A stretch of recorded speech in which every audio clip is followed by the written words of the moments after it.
Karena kalau kita melihat berita sebelumnya juga kan Polda Metro Jaya juga sudah merilis bahwa ijazah Pak Jokowi asli. Sehingga sangat yakin saya bahwa orang ini akan dikerangkeng, dan saya kira termasuk orang-orang yang terlibat di dalamnya. Saya kira bukan saja dua orang ini, tapi bagus karena dua orang ini menjadi fokus, sehingga nanti dia yang akan menyebut beberapa nama yang memang kita sendiri sudah pada tahu semua siapa orang-orang tersebut.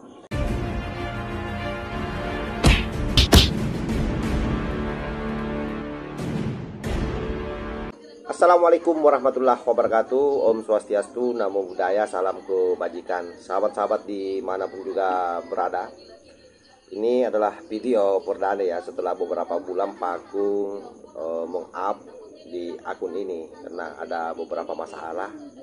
Ya biasalah, mungkin akun ini dianggap salah satu akun yang membahayakan orang-orang yang berkepentingan.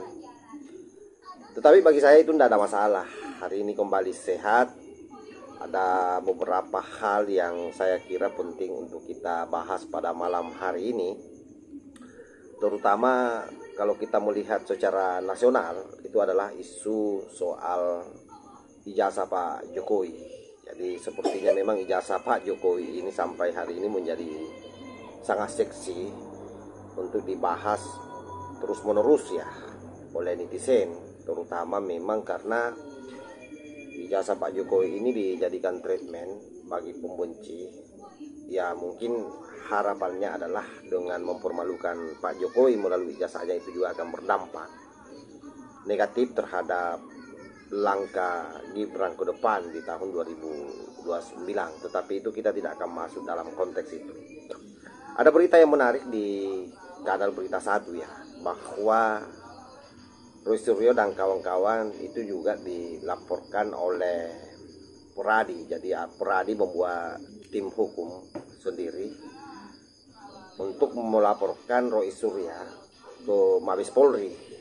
Dan setelah sampai di Mabes Polri, akhirnya mereka diarahkan untuk ke Polda Metro Jaya supaya lebih memudahkan. Alasannya di situ supaya lebih memudahkan proses penyelidikan, di mana kita tahu memang sebelumnya bahwa kasus ijazah palsu ini Pak Jokowi sendiri sebagai korban itu sudah melaporkan Roy Suryo ke Polda Metro Jaya, sehingga kedepannya saya kira memang akan semakin mudah penanganan kasus ini.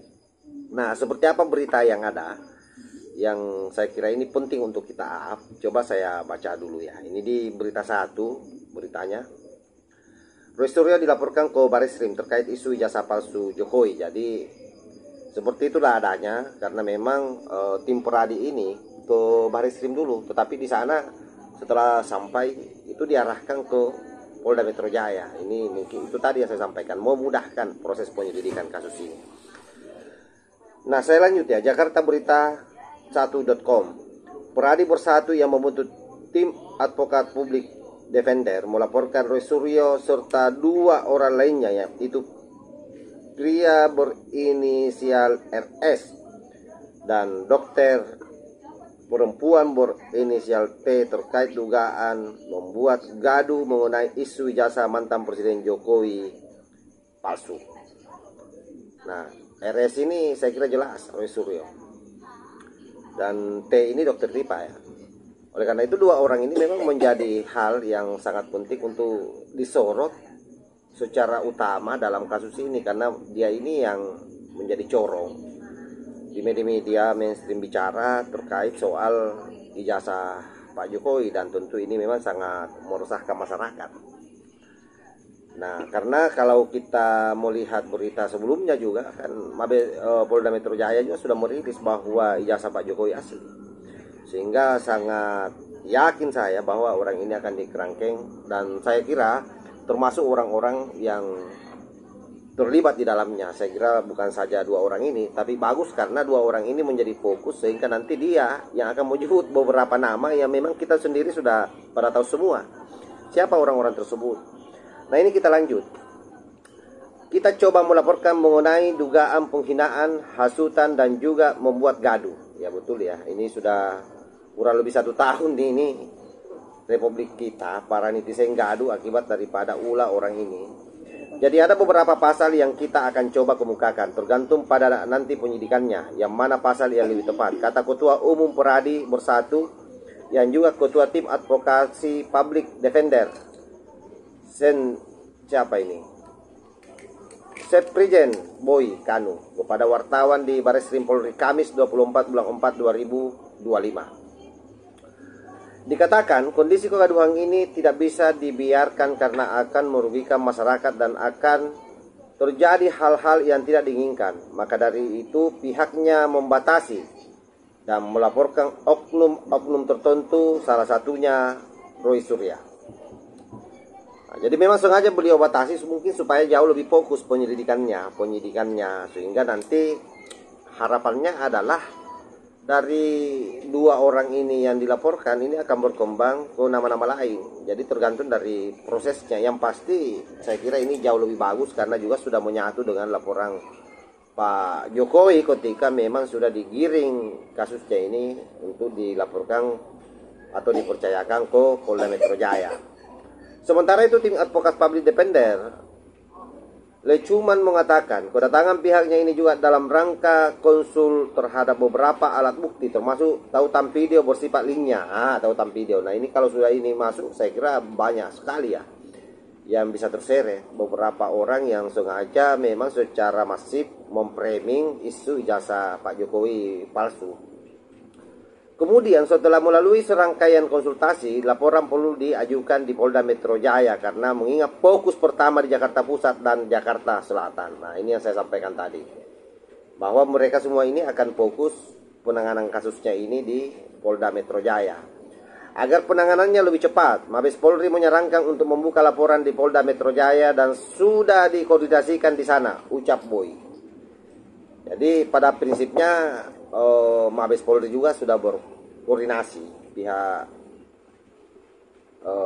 Polda ya Metro Jaya agar kasus ini jauh lebih fokus di sana.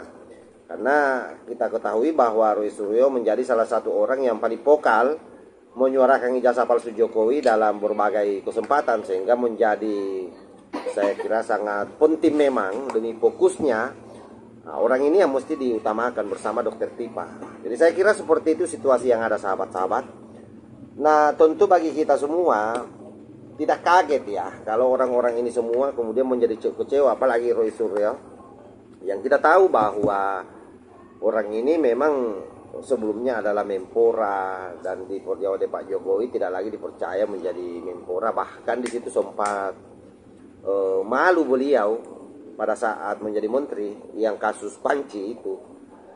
Nah karenanya kita mendukung apa yang dilakukan oleh Mabes Polri yang mendorong memfokuskan kasus ini di Polda Metro Jaya dan masyarakat yang melaporkan juga di beberapa tempat. Saya kira bisa juga mengarahkan laporannya semua masuk di Polda Metro Jaya sehingga memang lokusnya ini tidak terpecah. Dan kita berharap bahwa semua orang-orang di belakang dua orang ini bisa diungkap sehingga polisi ke depan kerja satu kali. Begitupun para tim advokat atau masyarakat yang melaporkan kasus ini, karena ini memang sudah sangat meresahkan masyarakat. Saya kira demikian, mudah-mudahan ada manfaatnya informasi yang saya up ini. Dan tentu sekali lagi semua ini kita lakukan dalam kerangka edukasi kepada publik agar ke depan lebih berhati-hati lagi di dalam bermedia sosial. Wassalamualaikum warahmatullahi wabarakatuh.